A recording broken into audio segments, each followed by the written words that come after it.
Good morning, Shabbat Shalom and Hag Sameach. Today is for many of us, the last day of Pesach, and for some of us, yesterday was the last day of Pesach. And I want to welcome my dear friend, Rabbi Gellman, who has been enjoying chumetz for these last few hours while I still live in the world of matzah. She's Danish. Yeah, Oh. Rub it in, Brojik, rub it in.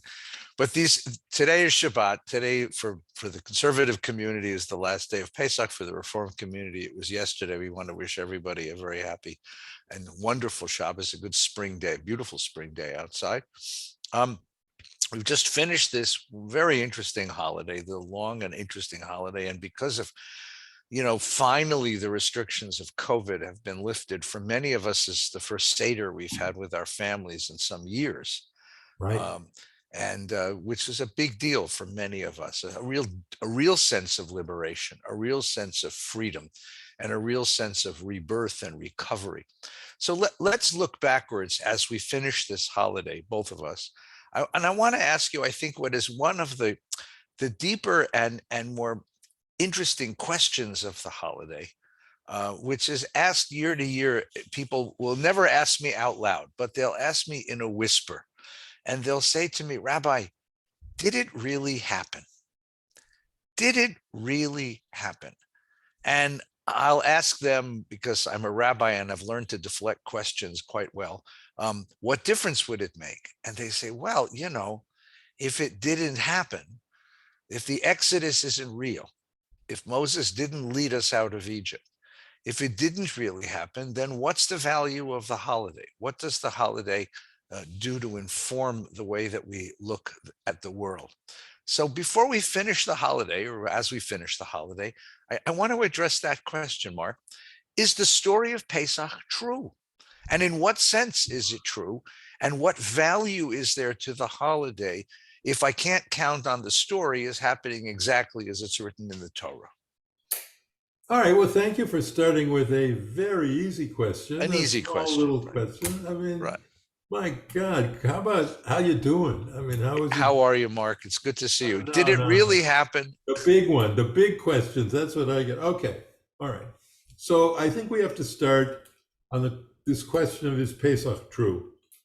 We have to start with Martin Buber, who I think is the perfect bridge theologian between traditional Judaism and modernity. He really truly loved modernity and truly rejected a lot of traditional halacha and matbei tefillah and the whole thing, prayer, regular order of prayer, that he wasn't a davener. But on the other hand, he translated the Torah into German from Hebrew, and it was the Buber-Rosenzweig translation's the greatest translation into a modern language of the Torah, of the whole Tanakh, actually.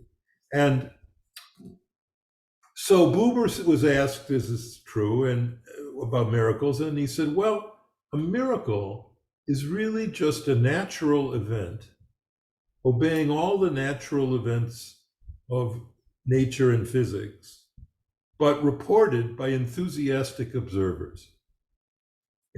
That was his attitude about miracles. And I think that on the first level about Pesach, we have to say that is the way Pesach is true on one level. Namely, the laws of gravity are not suspended, can't be suspended, or the whole universe would go kaplui. And just check Feinstein about that. But so that means that two walls of water that would seek their own level and fall down by the laws of gravity couldn't stand straight up with a dry path in between. That's physically impossible. So is that true? No, that wasn't true. But was it true that a whole group of Jews got out of Egypt somehow? Maybe they went through a marshy area of the Red Sea that they could walk through because they just had sandals on their feet.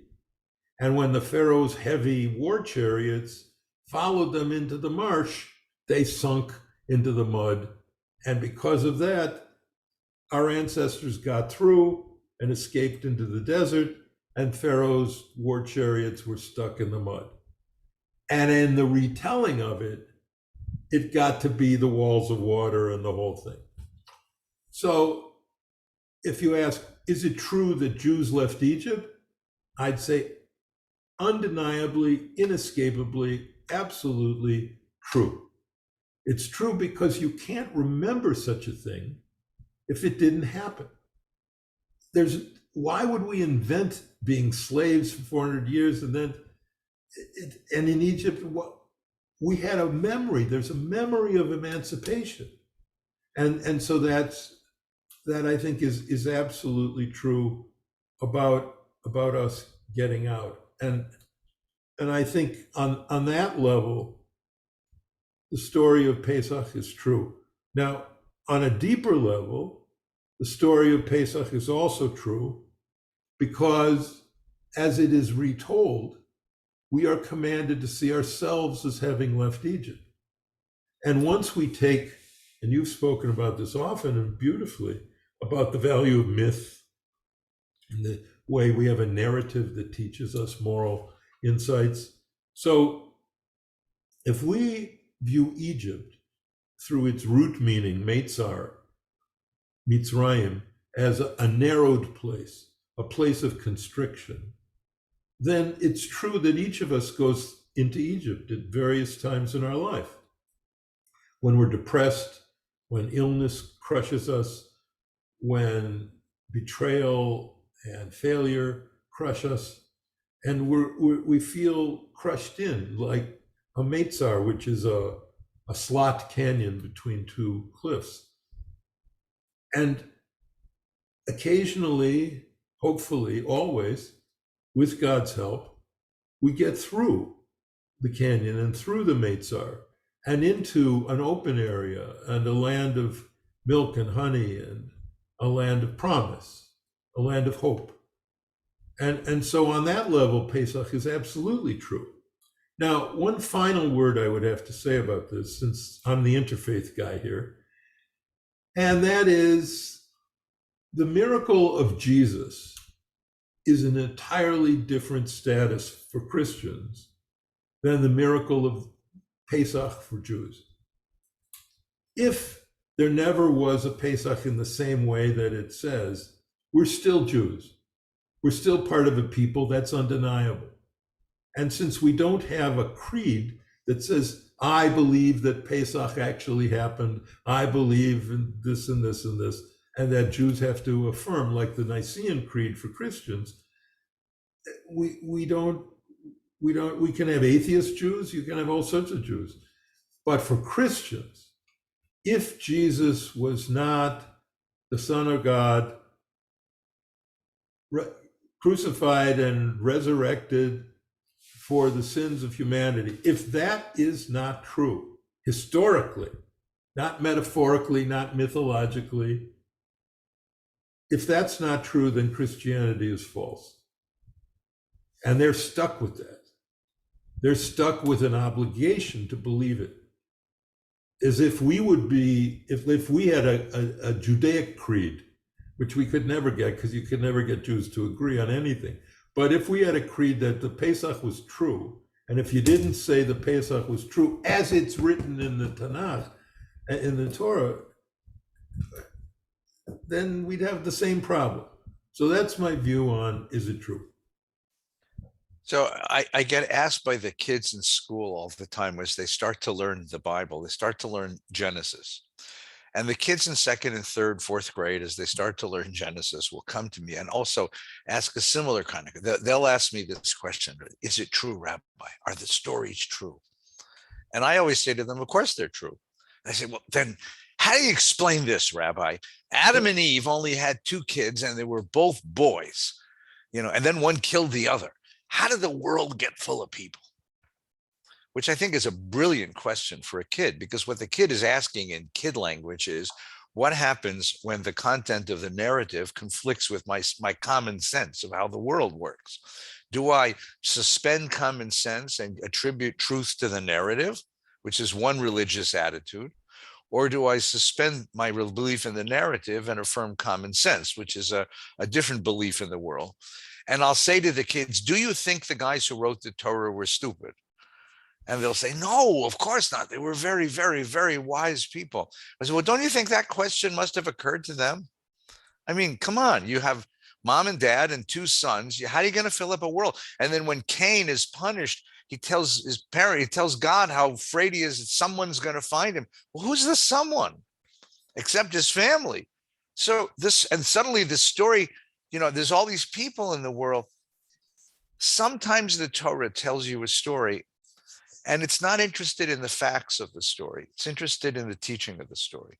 It's what I'll say to the kids, it's a story way of telling a teaching, right? And I think this way, I agree with you that, and Buber, and that way of reading, that there has to be some kernel of truth here, particularly because in the ancient world, to claim slavery as your ancestry was the stupidest thing the worst thing you could have done. Totally. Even today, by the way, I mean, if anyone says, anyone has a past life kind of insight, they're always their past, they were always Napoleon. No one was ever Napoleon's servant, and American Jews, when you ask them, who are your ancestors, will always tell you that their ancestors were very Orthodox rabbis, like only very Orthodox rabbis and their spouses came to America, right? Right. The truth of the matter is, of course, all the very Orthodox rabbis stayed in Europe. It was all of us schleppers who came to America, right? But that's the way you remember the story. But it had a kernel of truth. To say that my ancestor was a slave is counterintuitive. There has to have been a kernel of truth to that story around which you build a teaching. And the purpose of the Pesach is not to affirm the facts of the story any more than the purpose of the Garden of Eden story is to affirm the facts of that story. It is a way of seeing the world. It is a lens through which we see the world. I'll tell the kids that if I don't look at the facts of that story, what does that story tell me? It says all of humanity comes from the same mom and dad. And if all of humanity comes from the same mom and dad, what does that make us? That makes us one human family. And how are you supposed to treat the people in your family? It is a moral vision of the world. And I would suggest that the same thing happens here in the Pesach story. It's unlikely that 2.5 million Jews exited Egypt and crossed the desert in 40 years. All right. That, as the rabbi said, as Rabbi Gellman has said, is an enthusiastic way to tell the story. The walls of water on both sides, an enthusiastic way of telling the story. But the insight of the story, the teaching of the story is much more important than its facts. And the insight is that there's a God in the world who has purposes in human history, and that God is on the side of justice, and that the journey of history is a journey from the house of bondage to the promised land. It is a journey of the expansion of human freedom. It is a journey where we escape from the narrow place where freedom and dignity is crushed to a society that we pledge to create together, in which human beings are cared for. And that is the story that we're telling in the Pesach. And the faith that we gain from that story, or hope that we gain from that story, is that the world is so constructed that it is possible. Doesn't say inevitable, by the way, but possible. It is possible to find justice in this world. It is possible to build a sacred society. It is possible to care for people in this world. It is not incongruent. The world is not built in such a way that human suffering is inevitable. The world is built in such a way that we can alleviate, or at least ameliorate, if not alleviate, human suffering. That's what the story is trying to say. And that, I think, is much more important than the particular facts of the story. Finally, I'll say that what's interesting is the way we tell the story, right? We were slaves for a lot longer than we were free. When you think about it, we were slaves for 280 years, and then we free. Generation after generation were slaves. And then one generation experiences freedom. And yet, when you tell the Pesach, you only have one serving of maror on the table. All the rest is the story of liberation. And when you eat the maror, the bitter, you always dip it into the sweet charoset. There's a very powerful insight in that. You could have told the story differently. We could have said we were slaves in Egypt, and we maintain a deep sense of the bitterness and pain and horror of that. And you could have had 5 servings of maror, of bitterness on your Seder plate, but you don't do that.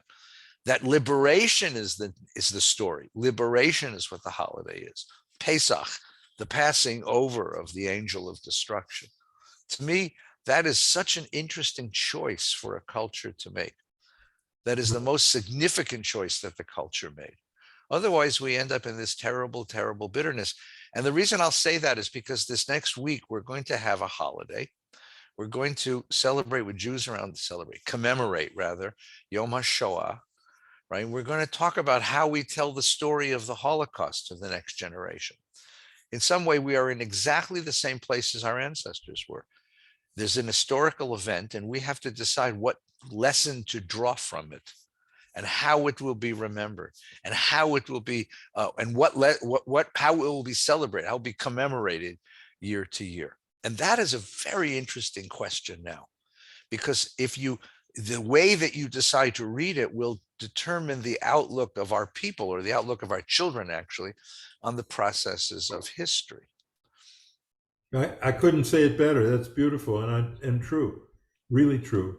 But so now let's move, if we can, to the question I think that many of our viewers and our students here are coping with, and I cope with, and you do as well, I know. And that is, okay, if it's true in that sense. So now the question I would pose that we should touch on now, I think, is, if miracles are true in any way, in some way that you interpreted it the way you did, are miracles true in my own life? Is it reasonable for me, after the Pesach, after their liberation, is it possible for me to believe in miracles? That's the question we should address now. So what do you think about that? Well, the question I'll ask you back is a miracle an objective fact, or is it a subjective perception? Is it really that something interrupts the flow of nature? Waters open up, frogs fall from the sky, bushes burn and don't burn up. Is that what a miracle is?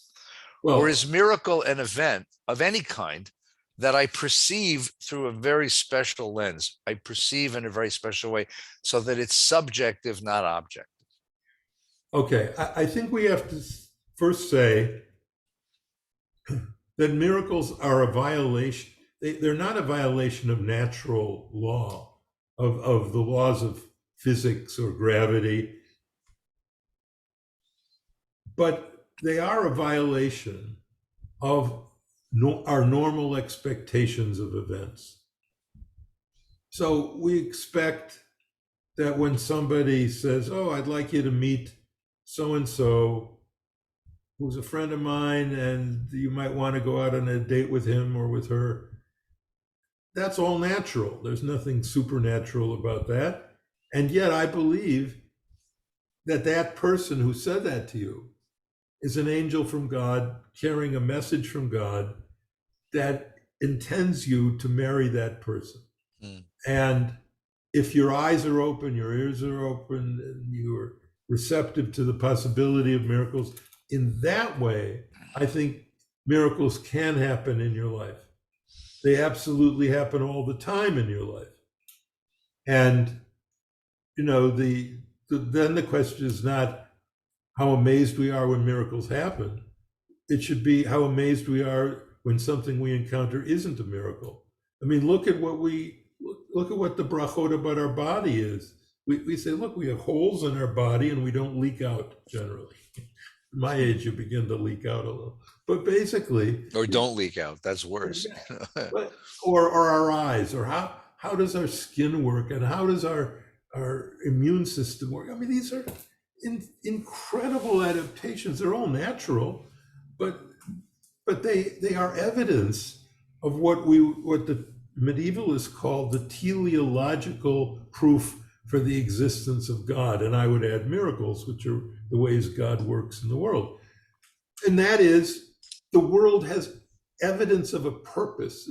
Life has an advantage over death, and adaptation has an vantage over stagnation. And there's all sorts of ways that God intervenes in the world, and those are miracles.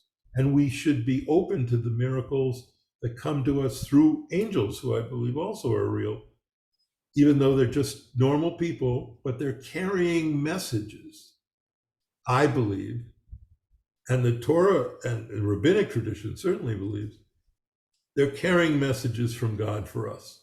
That's Yeah. what I So believe. let me elaborate what you said, which is you said it beautifully. First of all, this is a new question. Okay. We've only had science for a couple of 100 years, and we are so steeped in scientific truth, or science as a way of grasping the world, and that we're only the second, third, fourth generation to really live within silence. And given the news outside, not everybody's got there yet. But science teaches us that there is a pattern to the world that is ubiquitous, it's everywhere, and it's never interrupted.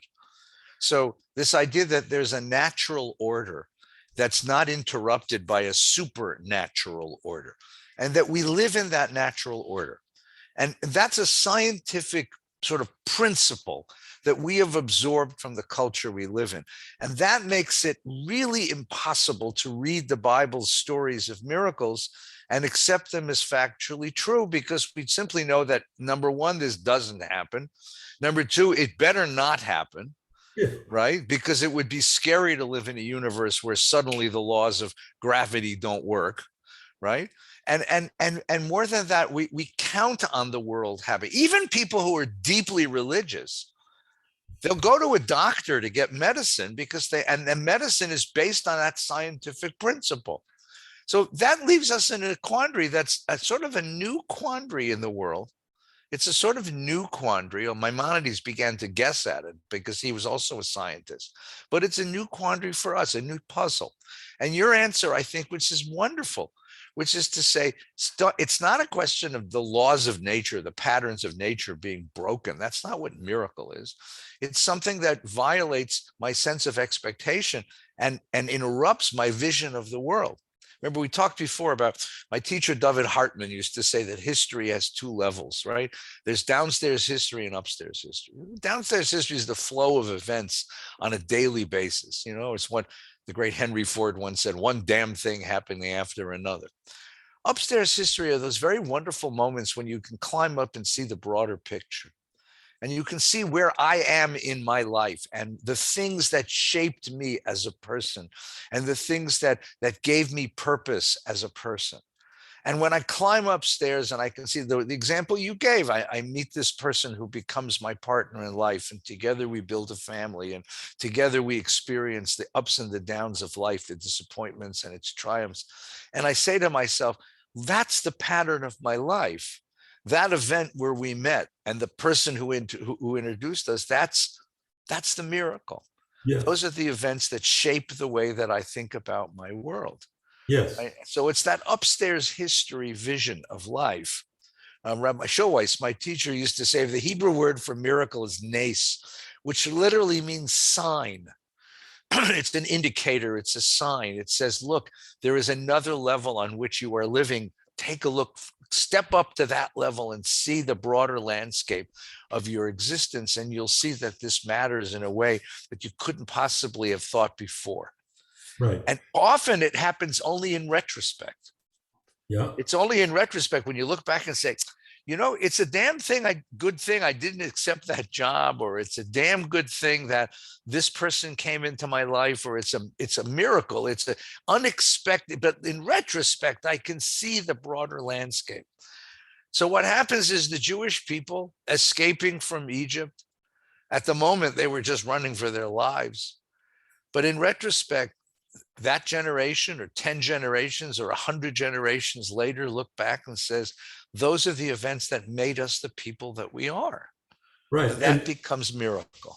The other part that I want to bring in on this is the nuance of the rabbinic and the Jewish understanding, the larger Jewish understanding of miracles.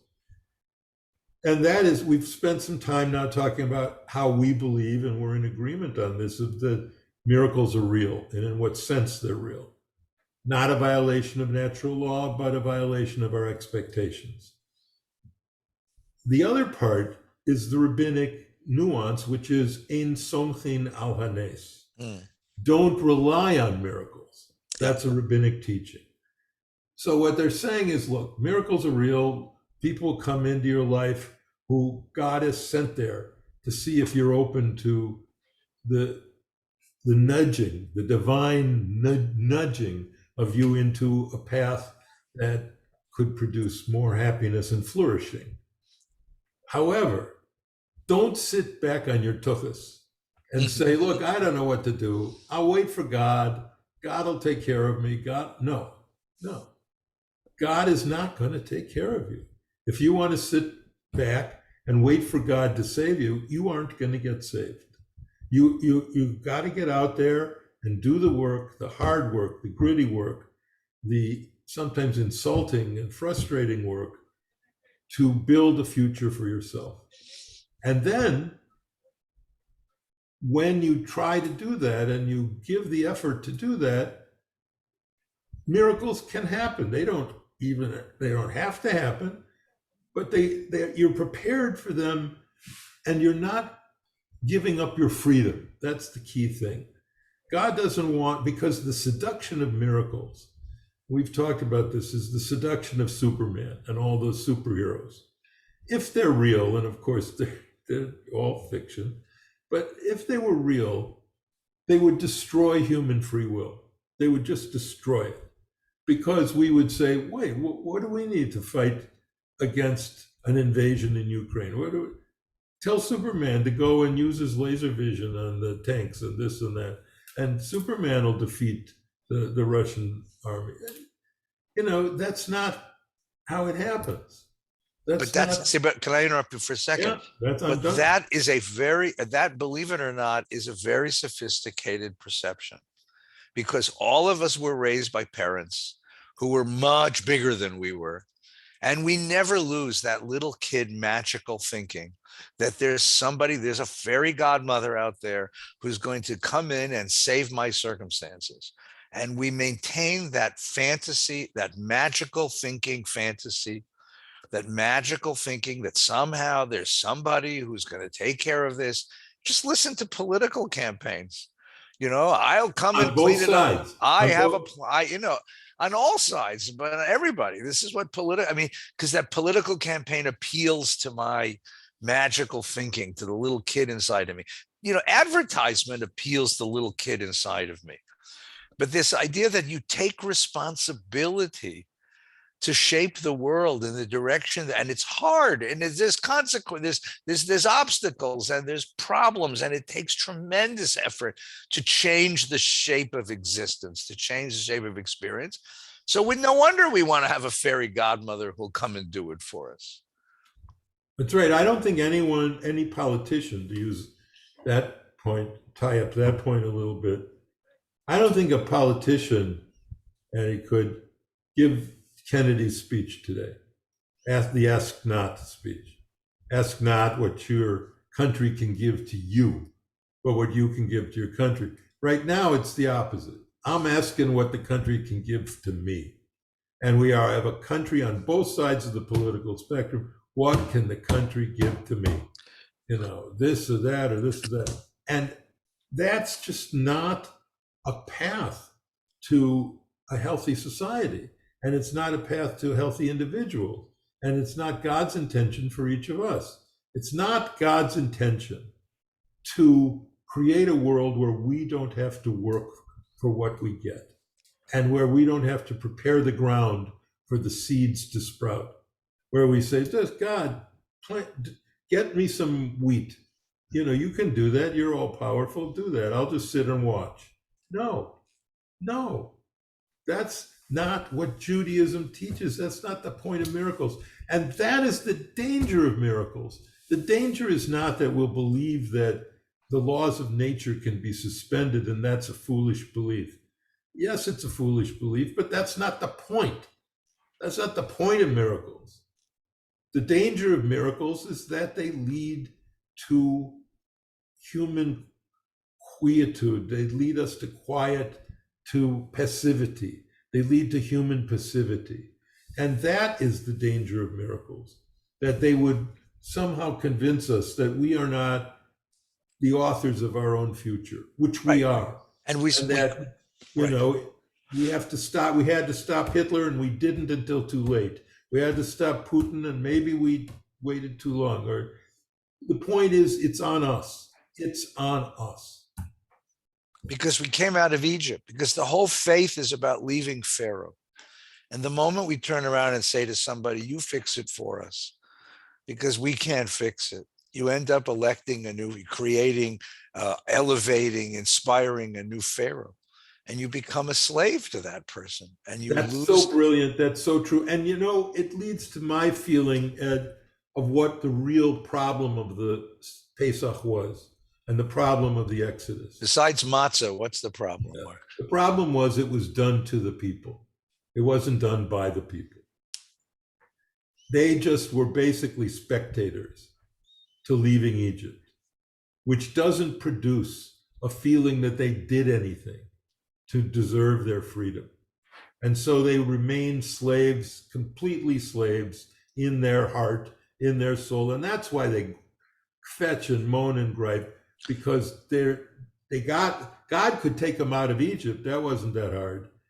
But God couldn't take Egypt out of them. And the reason was God didn't quite get it, that in order for them to get Egypt out of themselves, they had to act for their freedom. They had to act for their freedom. We talked last time about the putting the blood on the doorpost.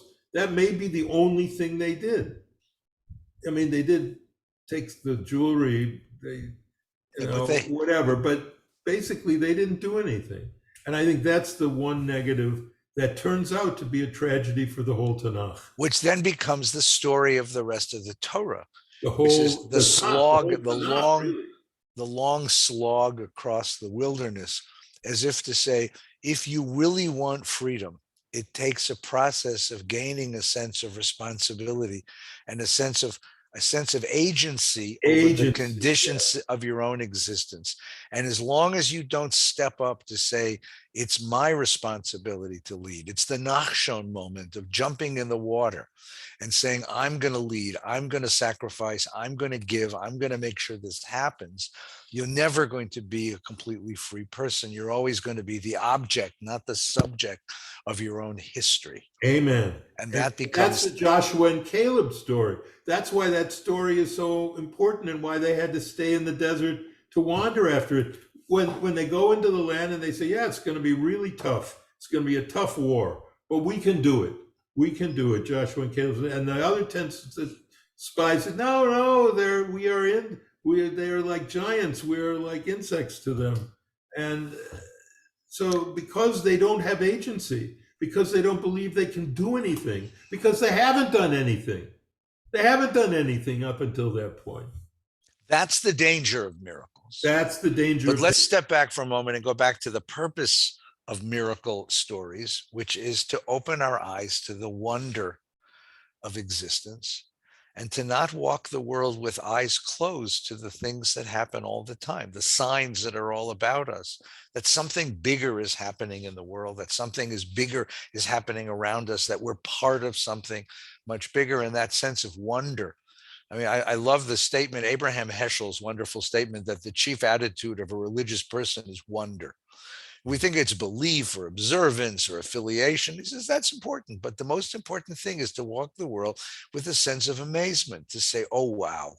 And the opposite of religion is not profane or secular or atheism. The opposite of religion is boredom.